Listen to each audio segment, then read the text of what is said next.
દર્શક મિત્રો, હું છું અનિશા. તમે જોઈ રહ્યા છો લોક સામના ન્યૂઝ. તો જોઈએ આજના સમાચાર જૂનાગઢથી અમારા રિપોર્ટર વિપુલ કક્કડ સાથે. જૂનાગઢ શહેર કોંગ્રેસ સમિતિ દ્વારા આજે સર્કિટ હાઉસ ખાતે નવનિયુક્ત હોદ્દેદારોના પદગ્રહણ સમારોહનું આયોજન કરવામાં આવ્યું.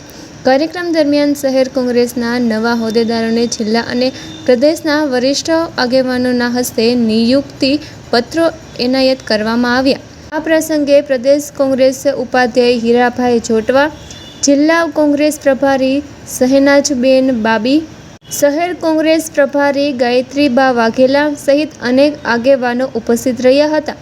તેમજ પૂર્વ ધારાસભ્ય ભીખાભાઈ જોશી, બાબુભાઈ વાજા, પરબતભાઈ ચાવડા, જિલ્લા કોંગ્રેસ અધ્યક્ષ અમિતભાઈ પટેલ અને મહિલા શહેર કોંગ્રેસ પ્રમુખ હેમાબેન રૂપારેલિયા સહિત આગેવાનોએ આગામી સમયમાં બૂથ લેવલ સુધી સંગઠન સમૂહ બનાવવા માર્ગદર્શન આપ્યું. કાર્યક્રમના અંતે જૂનાગઢ શહેર કોંગ્રેસ સમિતિ તરફથી ઉપસ્થિત તમામ વરિષ્ઠ નેતાઓ અને કાર્યકરોનો આભાર વ્યક્ત કરવામાં આવ્યો. તો ફરી મળીશું એક નવા સમાચાર સાથે. ત્યાં સુધી જોતા રહો લોક સામના ન્યૂઝ.